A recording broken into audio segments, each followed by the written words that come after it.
What was the catalyst that made you decide, wait a minute, this isn't the direction I'm going to go in, and this isn't what I want to do with the rest of my life? Yeah, I think the one word answer to that question is pain. Pain was the catalyst. Welcome to the Small Steps, Big Wins podcast. I'm dedicated to helping you take control of your life. Together, we'll explore practical tips, expert advice, and inspiring stories to help you overcome obstacles and achieve your goals. Making small changes is possible and can lead to big results. Are you ready? Let's go do this. Brian, thanks for taking the time out of your day to be here. When I say I am honored, I'm truly honored that you're here. I appreciate you. I'm thrilled to be here. I appreciate Austin connecting us, and just really excited to have a great conversation. You've accomplished a lot. I can't wait to dive into everything that you've done. So, anybody who doesn't know anything about you, give us a flyby. Yeah, the flyby, I mean, there's a bunch of different kind of lengths of the flyby that we can give, but I've spent half of the last 25 years as a founder CEO and the other half as a philosopher. So as a founder CEO, I built and sold a couple of social platforms before Facebook. Newest company, we made crowdfunding history with Heroic Public Benefit Corporation. And then when I wasn't doing that, I was reading, writing, thinking, and teaching as a lover of wisdom, a philosopher. We've created protocols that have been scientifically proven to change lives. With Sony Lyubomirsky, one of the world's leading well-being researchers, we've trained 10,000 coaches from 100 countries around the world on our protocol, and most recently wrote a book called Areté, which is the one-word answer the ancient Stoics would give you on how to live a good life, which we translate as virtue or excellence, but it means something closer to being your best self moment to moment to moment. So that's kind of the short story on that side. Married to my best friend, Alexandra, 2 kids, 11-year-old, 6-year-old, Emerson and Eleanor. And just feel blessed to do what I do. So, one thing I know that I've heard you talk about before is that there was a turning point in your life where you realized that the education, the degree, and the 6-figure income was, not the end all be all. What was the catalyst that made you decide, wait a minute, this isn't the direction I'm going to go in, and this isn't what I want to do with the rest of my life? Yeah, I think the one word answer to that question is pain.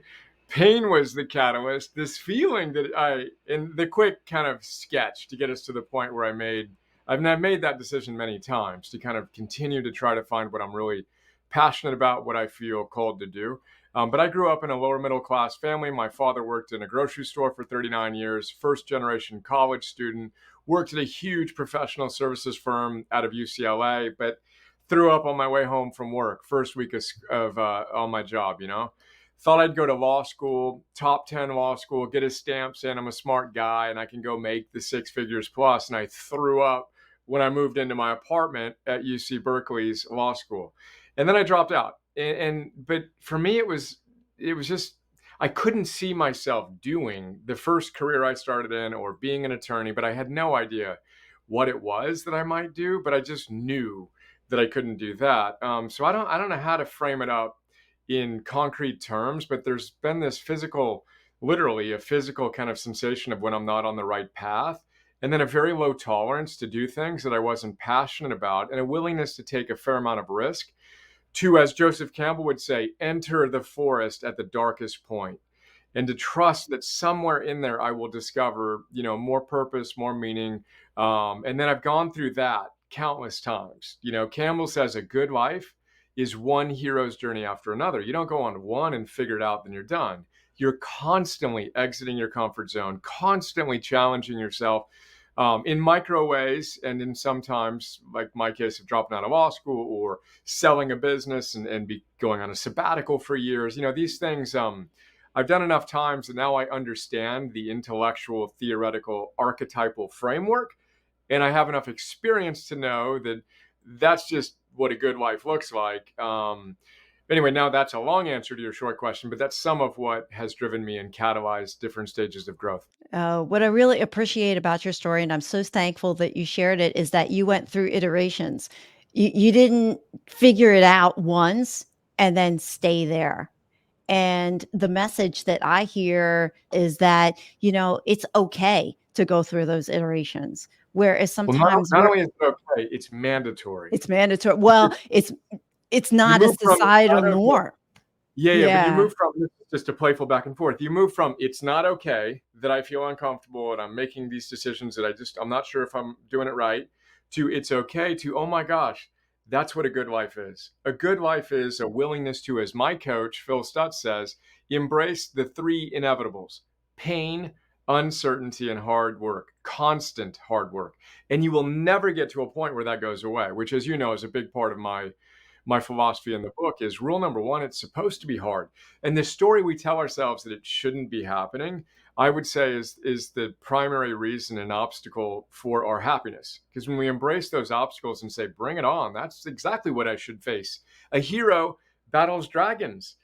It's supposed to be hard, so we've been seduced, as you were saying, by society to think going after the wrong thing in the first place, and then we're told that it should be easy. That's a double a double whammy of pain. Yeah, right. And I want to capture the word that you said, story, and that the stories that we tell ourselves really do dictate how we view the life that's in front of us. If we look at those stories and we say, oh, life should be easy, let's sit back, Mm, relax, and every day should be a vacation, then when those bumps do hit us, we don't have that framework in order to process yep. what's coming at us. So, talk a little bit about Areté and the framework to process those challenges that are in our lives. Yeah, so the Areté again is the one word answer the ancient Stoics, Greek philosophers would give you on how to live a good life. Live with virtue, live with excellence. I like to frame it up, and the way I do it in the book, I explain it to my son, who at the time was 10. So explain Areté to me like I'm 10. All right, well, in any given moment, you're capable of being a certain version of yourself. And I like to draw a line about eye height. And then if you're actually being something less than that, draw another line a foot below, and there's a gap between who you could have been and who you actually were. It's in that gap in which regret, anxiety, disillusionment, depression, etc. exist. Now, again, it's more nuanced than that on one level, but it's also as simple as that. When you close the gap, when you live with Areté, in the moment in which you show up as your best self, you feel a deep sense of joy, purpose, meaning, flow. The Greeks called that the summum bonum, the greatest good of life, to experience eudaimonia, good soul, where the best version of you is expressed. That's Areté. Understanding that that's the ultimate game of life, not collecting Instagram followers or square footage in your house or whatever other extrinsic thing you have been seduced to believe, we have been seduced to believe, is the most important goal in life, which we all know intellectually is silly. But you got to know that a good life comes down to deepening your personal relationships, becoming a better person, and making a contribution to your community. And you shift, and you know the ultimate game to close the gap, be your best self in service of something bigger than yourself. Then you know rule number one of the ultimate game and a good life is it's supposed to be hard. So that's kind of the intellectual frame. And then when life hits you, you do the things you know you do when you're at your best, even when you don't feel like it. And you forge what I call anti-fragile confidence. And I've got a few tattoos. I've got Areté on this arm. I've got heroic on this arm. And literally, New Year's tattoo is anti-fragile confidence. So to be anti-fragile, yeah, it's the opposite of fragility. Nassim Taleb coined the word. It's way more powerful than being resilient. What if, when life hits you hard, not only do you not break, you get stronger? And it's very much like going to the emotional, psychological, kind of philosophical gym. You go to the gym to lift weights to get stronger. So, what if you could view your life's challenges as weights in your philosophical or spiritual gym and literally use them to get stronger? But as we do that, we build trust in ourselves and we know that we have what it takes. We approach our challenges rather than avoid them and wish they'd go away. And you even get 3, 5, 10% better at this, and you fundamentally change your life. So that's kind of the high level frame. Yeah, matter of perspective. I mean, like what lens you view your challenge through, whether you're going to embrace it or whether you're going to try and run from it. It's kind of like the buffaloes in the storm analogy. It's a Yeah, great to run story. right Yeah. Yeah. isn't it the buffaloes run right into the storm and they make it then that way it passes faster versus I Yeah. think the cows try and outrun the storm Yeah. and then you just wind up staying in it longer. I heard you say that anti-fragile confidence is actually stronger than resilience. How would you define anti-fragile confidence and then define resilience? Yeah, that's great. I appreciate the opportunity to make the distinction more clear. This is the theme that really elite performers ask me to talk to their teams or their special forces units about. So I like to imagine like a spectrum. So on one end of the spectrum, you've got fragility. I'm fragile. Then you move past that to resilience. But most people stop there. And resilience is basically, all right, if I'm fragile, life hits me, I break. I'm like a package that, you write, handle me with care because when it gets hard, I break.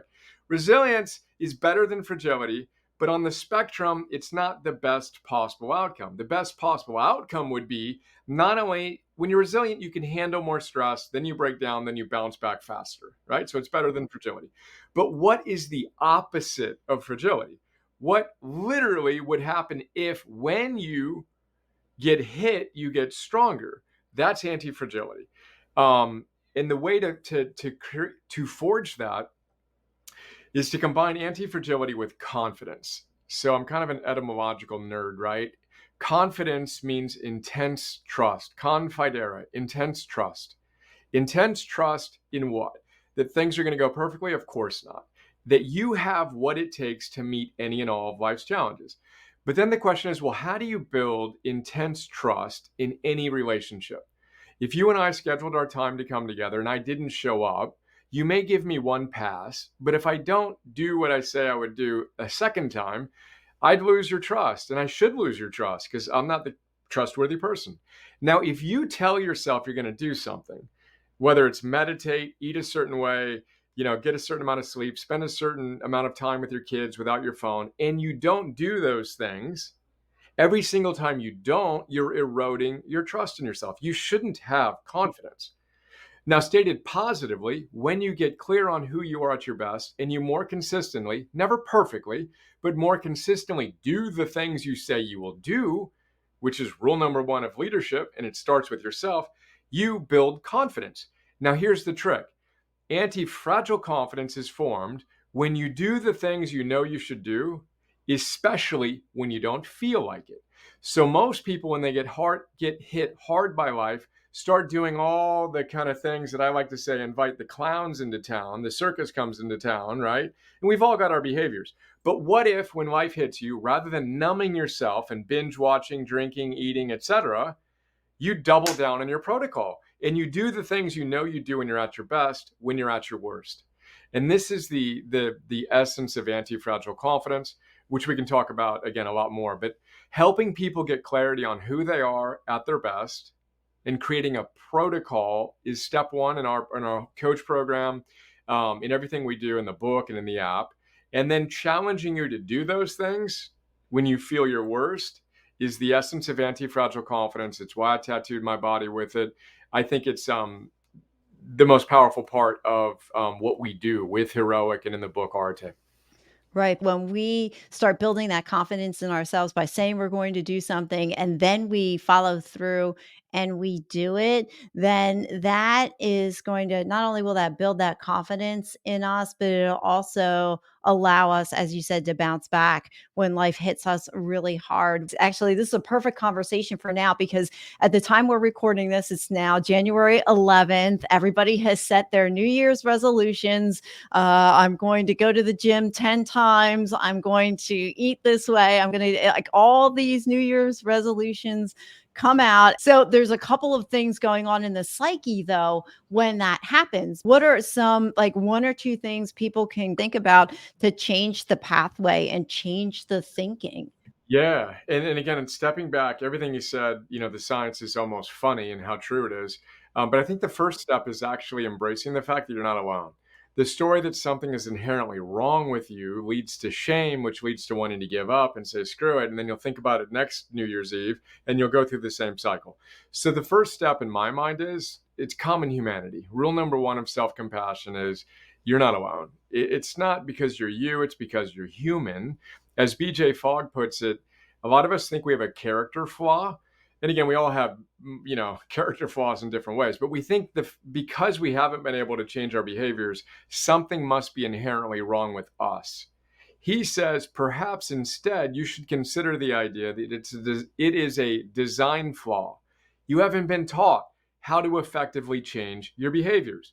Now, there's a science and an art to behavioral change that you'd be wise to study and to strive to master.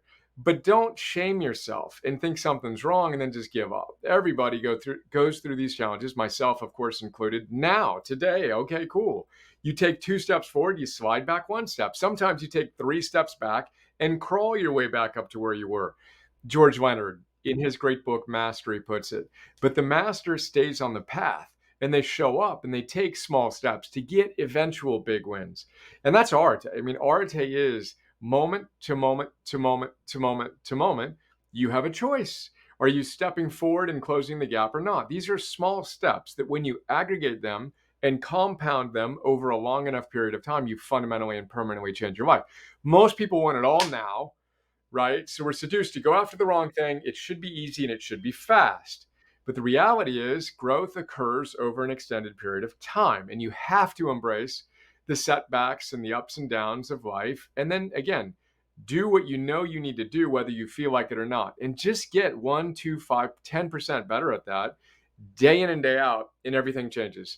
Um, Again, I said a lot, and a lot of that is easier said than done, but I think those are some things to keep in mind. I love that you keep coming back to the fact that we're human. Because I Important think detail. sometimes I know it's important, but sometimes we think everything just has to be perfect, and you have to take that breath, that deep breath, and realize that, wait a minute, it's okay. Failure is a good thing. And that's one of those areas that I've seen lately start popping up more of this idea of embracing failure.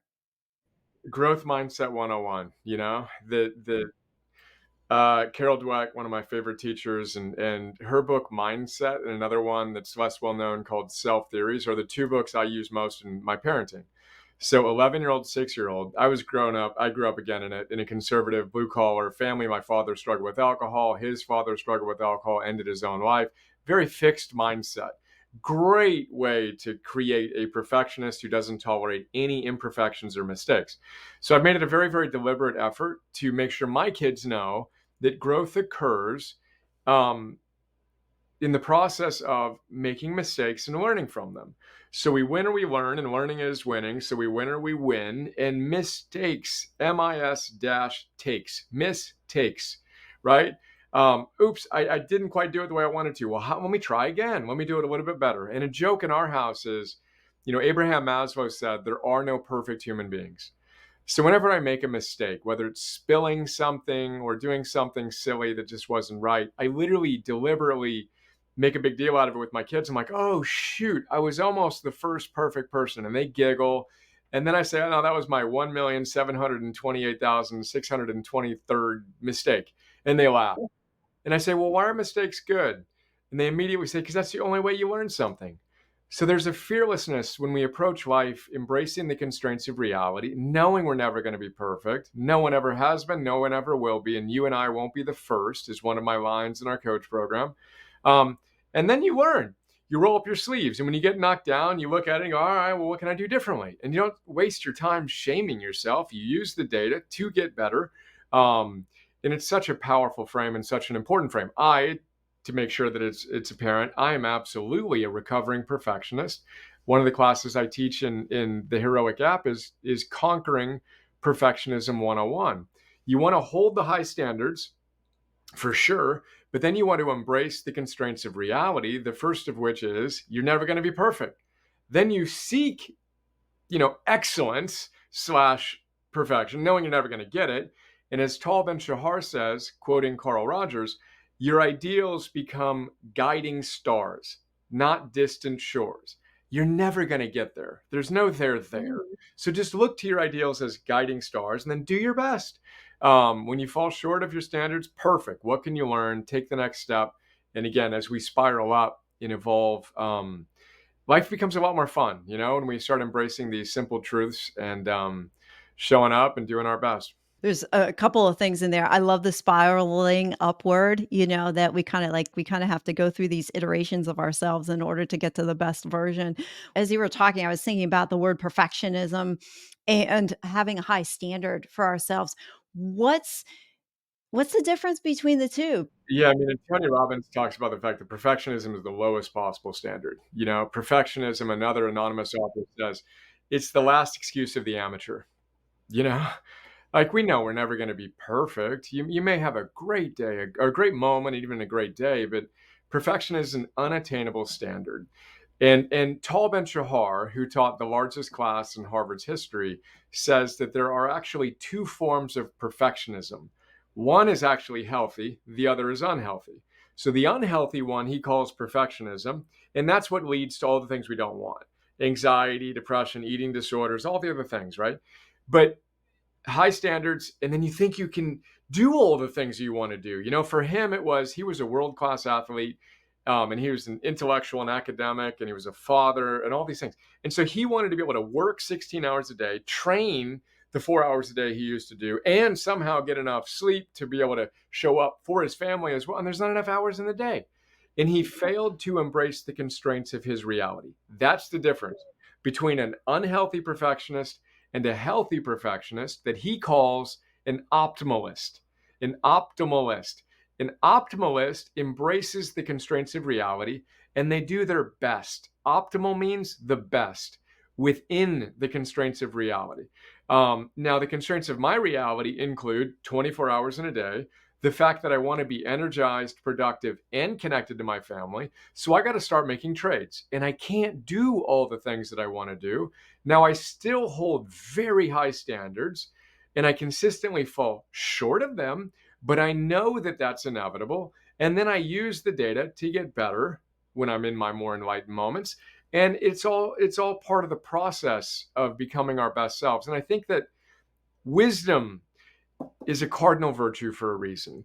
To understand how to live a good life and to understand that these things are just inherently part of the human experience is really important.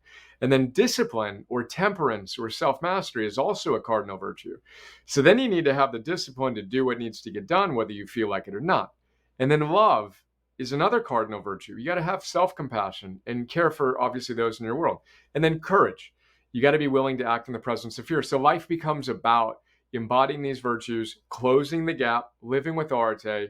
But an important truth is you're never going to get, your potential is asymptotic. You're never going to hit that point where, oh, I figured it out, I'm done.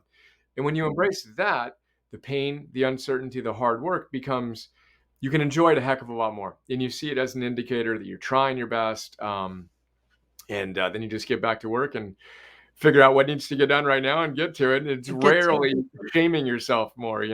Yeah, right. So the cardinal virtues, we've got wisdom, discipline, love, courage. Was there one more?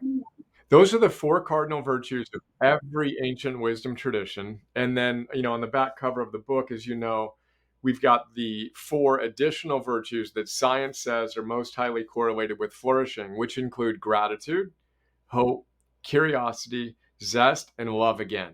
So, that's ultimately what my work is all about, is helping you operationalize the ancient wisdom and modern science with some practical tools. I love it. Which one do you personally gravitate to the most? That's a great question. Well, the way I frame it up in my mind is arete is the meta virtue. Wisdom is knowing which virtue you need more of in this moment. And that's kind of how I approach it is, all right, so in this moment, I'm capable of this. Maybe there's a gap. How do I close it? That requires wisdom. And then it requires discipline to actually close it. And again, the love and self-compassion, all these things. So to me, it's a very interactive thing. Oftentimes when we're feeling overwhelmed and stressed and burned out, we're taking a lot of things for granted or maybe frustrated. So gratitude is really important. And then maybe we've lost the sense of hope. We can't see a better future. Well, that's incredibly important. Curiosity, all these virtues kind of come together. I'll say that science says the virtue most highly correlated with your flourishing is somewhat surprisingly on one level and not on another, zest. your sense of vitality, your energy, which is why in my work we obsess about your fundamentals: eating, moving, sleeping, breathing, focusing your mind. Your physiology drives a lot more of your psychology than most people realize. So I'd say all of that. They all kind of play together, And in any given moment, I do like to ask myself, all right, what do I need more of? The first thing we built in our app was a virtue compass where we help you clarify, all right, where do you need to go a little bit more in your life today? We've got some inspirational quotes and tools and Yeah. whatnot to help you get clarity on that. Well, I'll put a plug in for the app. I do have the app. I do use it, and when I started listening to the book, I got the book on audio, and first, I have my own copy now, but because it's definitely worth to have a physical copy to interact with. Some books you can do on Kindle. This one, not. This one Mm. is not a Kindle book, but it's great to listen to. But anyway, in the book, it talks about your virtues and then sends you to a website that you can go to actually find what your top virtues were. So I did that.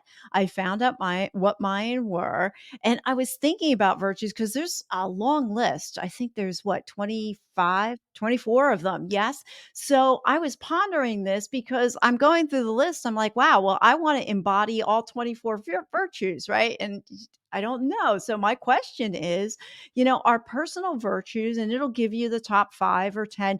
Do they stay with us for a lifetime, or can they change and evolve? And if there's a virtue somebody quote unquote wants to have, can they eventually embody that? What does your research say? And what are your thoughts? Oh, what a great question. So, Thanks.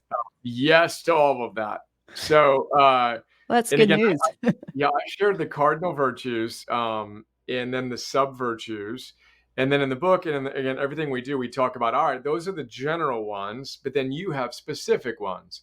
And this test you're talking about is called the VIA, Signature Strengths Test, Values or Virtues in Action.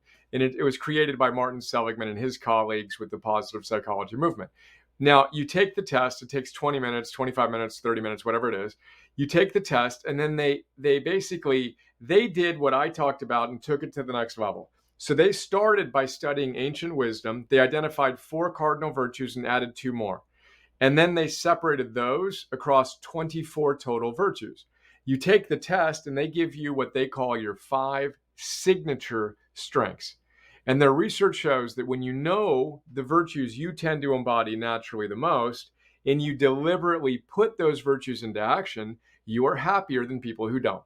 So your 5 virtues are different than my 5 virtues, and the odds of them being the same, the stats on that are insane. It's like 1 in whatever. Because if you do the permutations on the 24 and you rank order of them, it's exciting. So mine are creativity, hope and optimism, energy and zest, courage, and purpose. These are my top 5. Now, a couple of important points. Most people, when they look at that, they say, but I wanted that one. And they want to go get that one up. Science is unequivocal again. Usually you don't want to be like most people, first and foremost, with respect to most people. But slow down and look at what you're really good at, what you naturally are inclined to embody. Do more of that.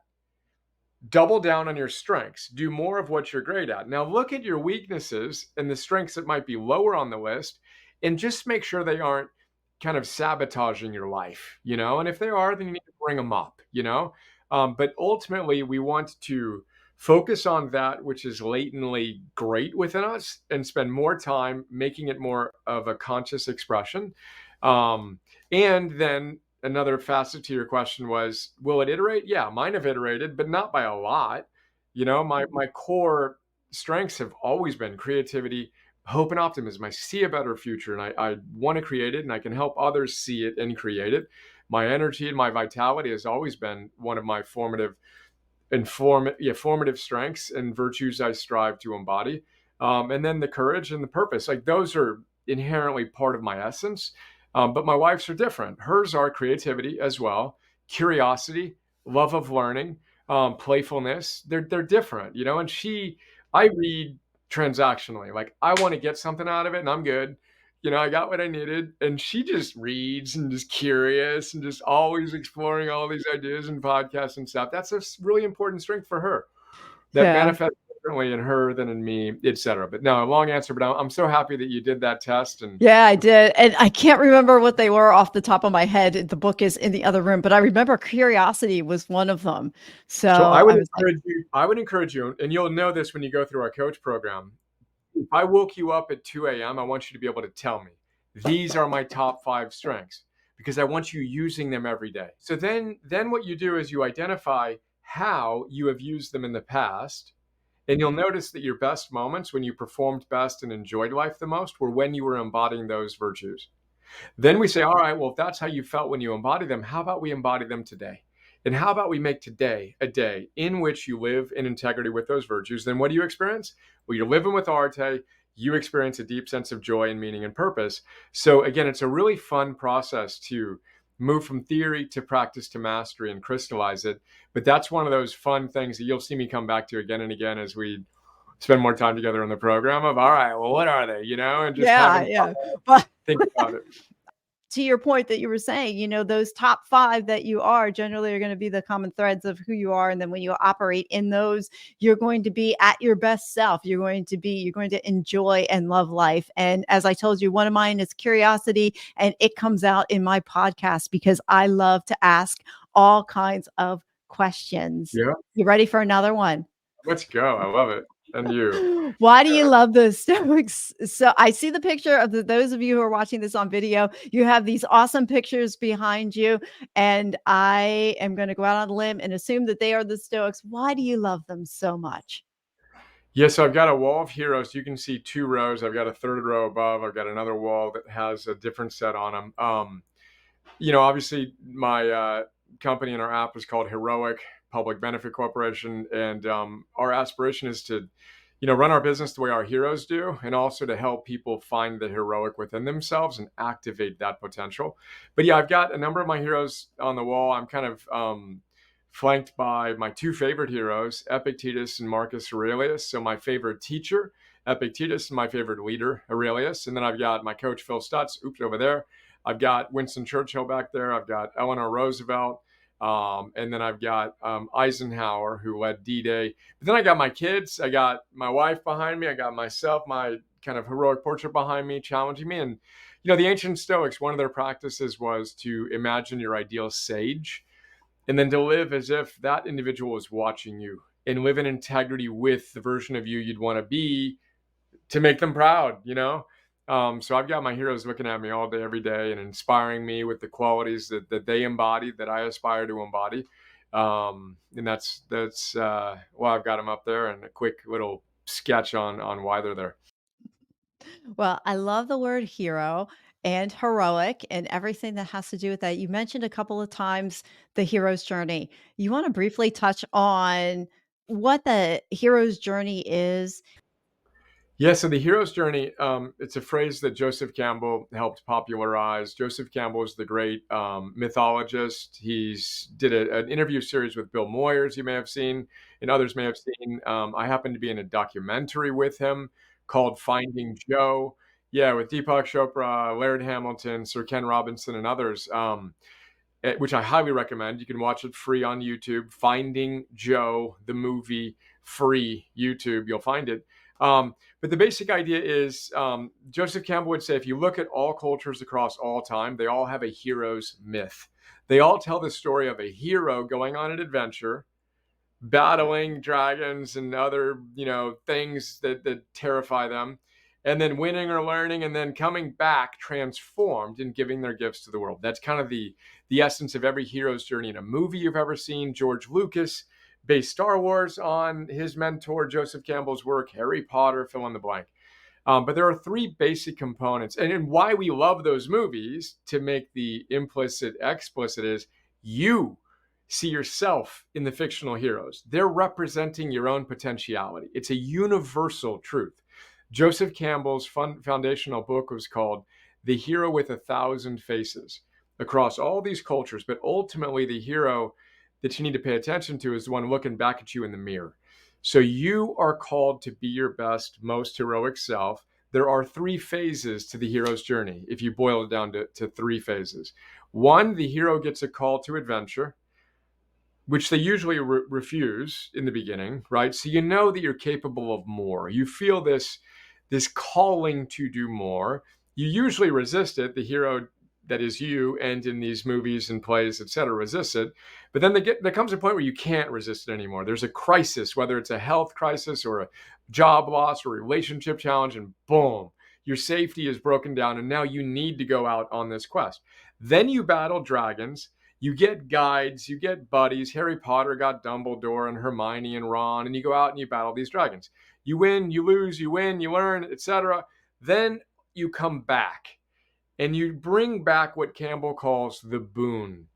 The boon is your transformed consciousness. So you, in the process of going on a hero's journey, transform who you are, and you bring your gifts back to the world that you left when you started your journey. That's the basic frame of a hero's journey. And I don't even believe, I know we're all called to do that in our own idiosyncratic ways over and over again, not just once a lifetime or even once a decade, all day, every day. Right now, you at different moments in this interview, and certainly me in this context, there were moments in which I was called to say something that might have been a little bit out of my comfort zone, but I chose to answer that call and to respond and to go out. So we're constantly in this evolutionary cycle in which we're leaving our comfort zone. We're facing whatever, fears or whatever thoughts we might have, and we do what needs to get done. And as you get better and better at doing that on a micro level and a macro level, you create a life of deeper meaning and purpose. Hmm. What do you think stands in the way of some people actually recognizing what their call is in their hero's journey? Yeah, I think there's some universal obstacles. It's interesting because I was going to say the two things that I talk about in the book that my coach, again, Stutz, refers to his coach, Rudolf Steiner. Fear and laziness are the two of the universal obstacles for all of us. Fear, laziness, but which we can talk more about. But ultimately, I think they're so distracted, that we're so pulled in a reactive mode that we spend very, very little time with ourselves and thinking about, well, what do you want in your life? Because we all have either a niggle or a scream that the life that we have isn't quite the life we feel that we should be living. But if you're constantly on a treadmill of just doing whatever, and then, clicking on clickbait and watching this and watching that, and there's never any time to actually connect to your best self, that pain builds unconsciously, and you get further and further away from that clarity. So I think the first most important thing is to create some quiet in your life, to create some stillness, to create some space where you can actually listen to that voice that's beckoning you to live perhaps, a more noble and virtuous and heroic life. Then you're facing, and part of the reason why we numb ourselves is fear and laziness. So then cultivating the wisdom to know these things to be true to the extent you believe them to be true, and then the courage to conquer the fear and the discipline to conquer the laziness, and ultimately the hero's secret weapon is love. The word hero in ancient Greece meant protector. So a hero was a protector. You and I are called to be protectors. Every single person this far into a chat like this, everyone is called, but we are particularly called. And you got to do the hard work to forge the strength for two, moving from victim to hero. Love is our secret weapon. Love is the fuel for the courage, for the discipline to go out and do the things that we know we need to do. Um, my kids are my deepest inspiration, my team, us connecting in this context, and the people we're blessed to hopefully serve in this chat. That becomes the fuel to do the things you could be doing, especially when you don't feel like doing them. And life takes a more heroic purpose. You mentioned a couple times love being the common thread, like love being a secret weapon. Could you take a moment and define love in that context? Because when we hear the word love, we think of, well, is it a love for somebody else? Is it a love for the thing? What does love look like? Yeah, I mean that's a beautiful question that could be answered in an infinite number of ways. One of the ways I like to frame it is extending ideas from Barbara Fredrickson, who's another brilliant positive psychologist. I think she's now at the University of North Carolina.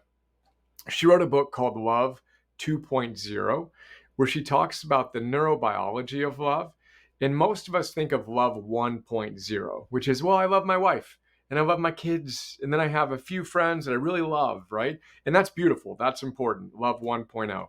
But then she says, you know what? You can create micro moments of love. She calls them micro moments of positivity resonance all day, every day with people that you've never met before. When you show up with positive regard and you create those positive moments, that's a micro moment of love. She calls it love 2.0. Now, you and I believe I'm certainly experiencing it on my side. And if I'm in every aspect of my life, can I pause? Can I slow down long enough for a quick interaction with the woman who's helping me check out my groceries at Whole Foods? How are you? Oh, that's great. I love your tattoo. That's one of the places I always go because I have tattoos. What's that mean for you? In 5, 10, 15, 30 seconds, boom. And you can look at my vagal tone, you can look at my neurochemistry, and something changed. Love has an imprint physiologically. So happy people embrace those moments. Love 1.0, 2.0. Then I say, yes, yes, yes. But what about love 0.0? It's very difficult to give to others that which you are not giving to yourself. So self love is really, really important. Holding yourself in a positive regard, having high standards, but also warmth for yourself, treating yourself the way that you would treat a dear, beloved friend or child. And then I extend it all the way out. Love, 8.0, bring your love to work. Make a connection between 8 hours a day of work. Love 8.0. Think about the people who benefit from the work you do. That is the fastest way to deepen your purpose right now. And you don't need to get a new job. All of us do things that serve people, whether it's our colleague or a client or someone downstream in the supply chain. We need to make the connection to the person that you are serving by the work that you do. And then I have love infinity point zero, which is love of everything, love of life, love of the challenges that we face, love of our humanity and the beautiful experience we have in this life.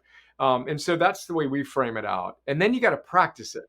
So then you got to move from beautiful theory to concrete practice, which again is what my life's work is about. You got to go from knowing the things that are, everything I've said is obvious. That's all unbelievably obvious. Everyone has said it across all cultures. But the question is, can we move from common sense to common practice and do these things practically on a consistent basis?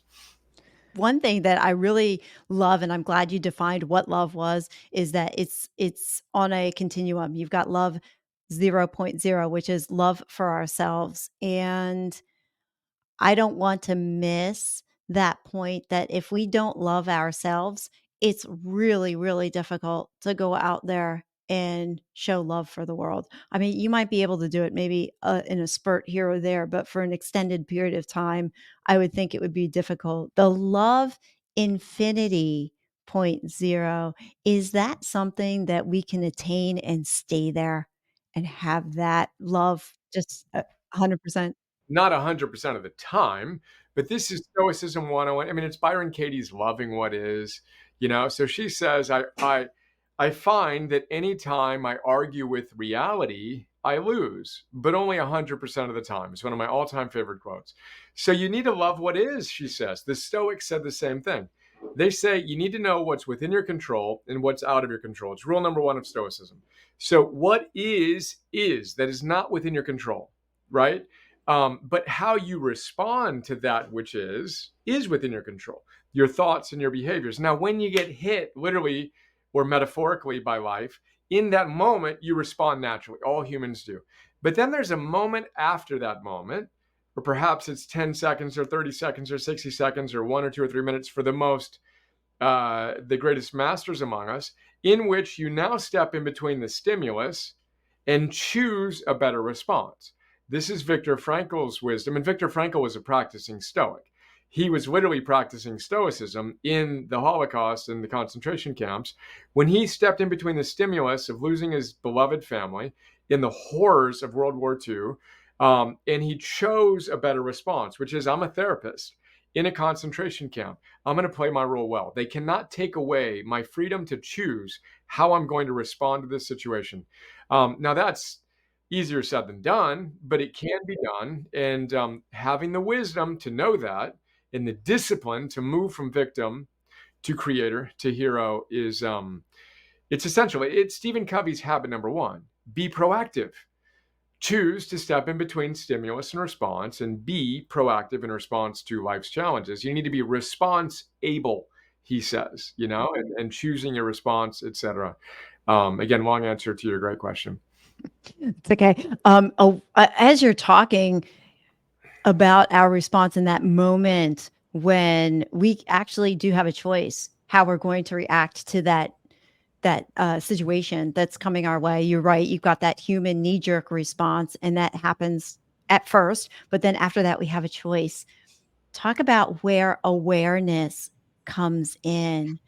Yeah, I think it all starts with being able to observe what's going on, stepping a half an inch back. I mean, this is all mindfulness, meditation practices, even mental toughness practices, which are just mindfulness practices performed by athletes and special forces operators. It's the same thing. But scientists again say that um, your attention, your awareness, your attention, being able to put your attention where you want, when you want, for how long you want, is incredibly important.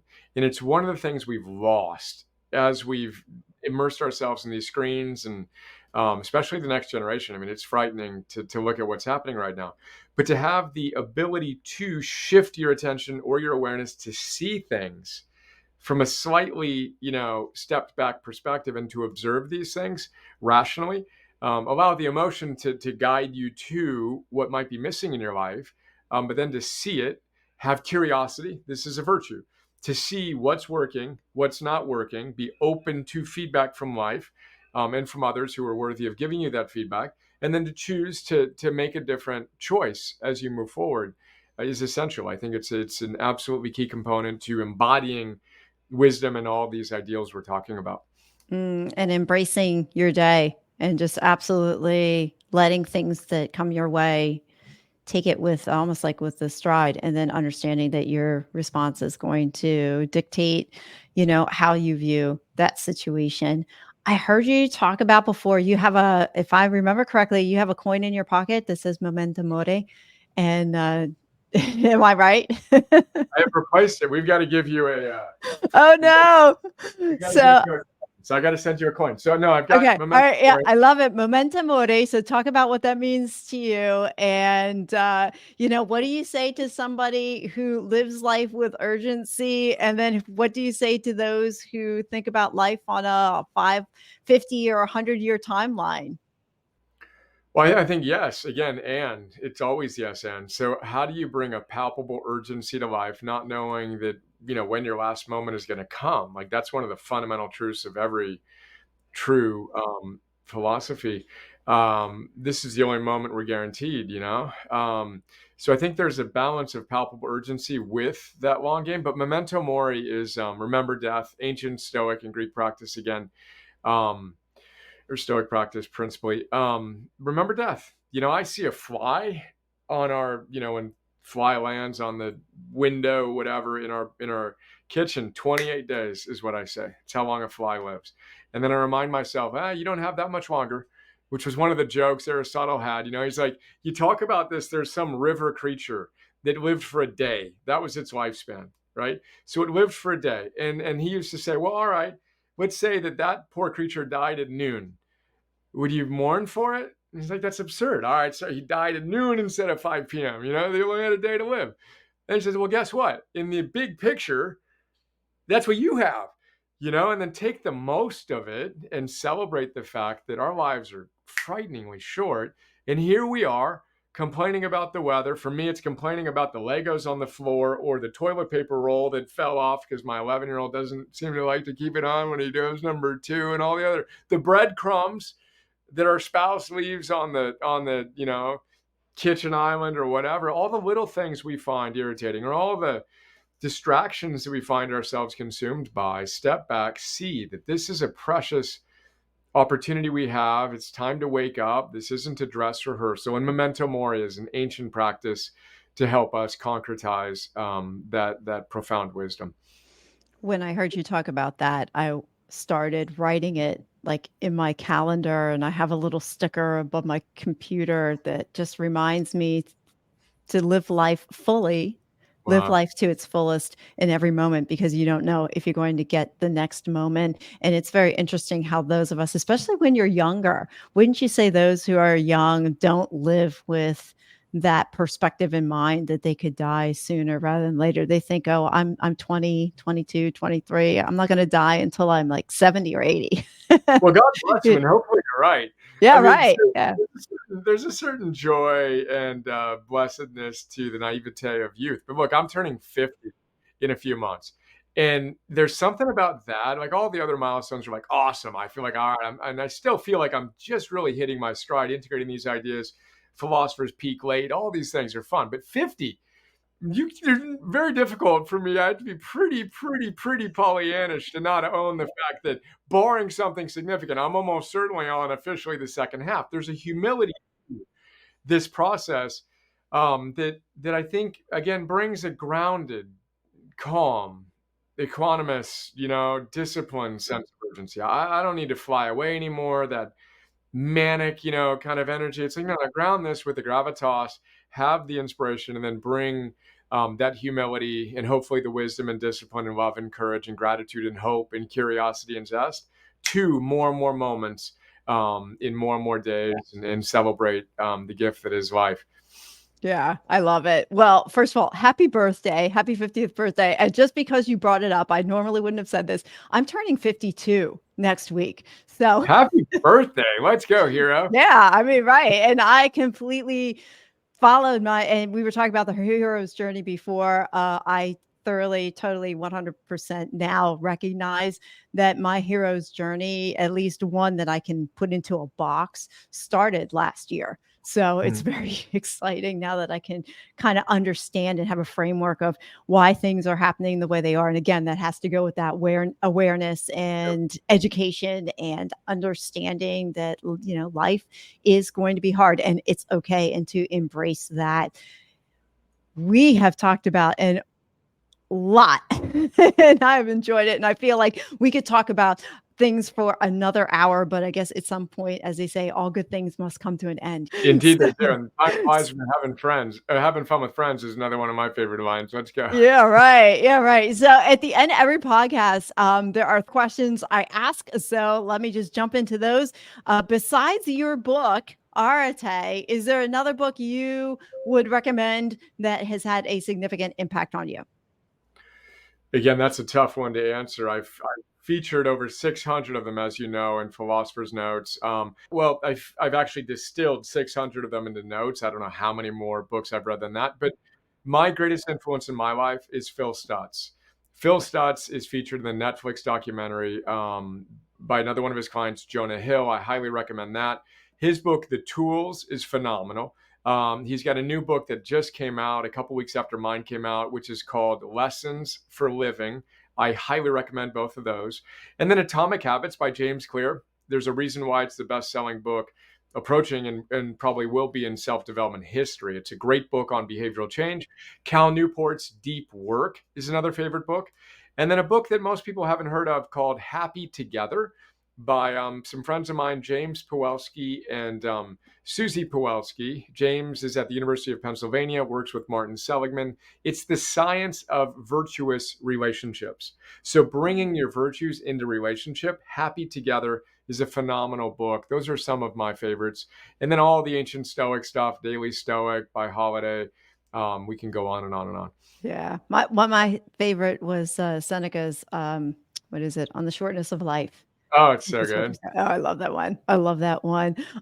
As we close, what's one small step someone can do today that's going to help them change their tomorrow? Think about, well, get a good night of sleep. I mean, that's the most direct answer. I'll give you a part two to that. Get a good night of sleep. Get one more hour of sleep. If you're not getting the recommended 7 to 8 hours of sleep, you are not giving yourself a shot to show up as the best, most powerful version of yourself. What are you losing sleep over? Turn off the Netflix, turn off the email, get another hour of sleep. That's the fastest way to literally change your life overnight. But then think about the one thing you could be doing that you know you could be doing that you're not doing, but if you did it, would most change your life. And then think about that you really want to do. And then think about the thing you need to stop doing. Your kryptonite, as I call it. That's actually the fastest way to change your life. Not start doing things, stop doing the thing that's diminishing your power, what we would call your soul force. That's now 3 answers to your question, but that's how I'd approach it. Perfect. Brian, thank you for the gift of your time. This has been amazing. And I mean, every podcast closes with, where can people find you? What's so Yeah. I So will then close it there. you'll find the book, Amazon, wherever you buy books, or heroic.us/Areté, or book rather. And then the main website is heroic.us. So heroic.us. You can find the app in your app stores, Android, iOS. Just search Heroic. We're the training platform. But I appreciate you, Sue. Happy almost Yeah. birthday. And Thank you. great Same to to be you. connected. And looking forward to some great stuff in the days and weeks and months and years ahead. Me too. Me too, Brian. Thank you again for your time. Bless you. Likewise. Thank you for listening to another episode of the Small Steps, Big Wins podcast. I value your time with me and I seek to make every moment count. In order to make lasting change in your life, listening is usually not enough. So I want to ask you, what practical steps are you going to put into action today as a result of listening to this podcast? Remember, any step, any action, no matter how small, starts your journey to a big win. And if you're not sure where to get started, check out my website, personalcoachfinder.com, and find someone who can help. Remember, life doesn't get better by chance, it gets better by choice. Take small steps today and make your life awesome, friends.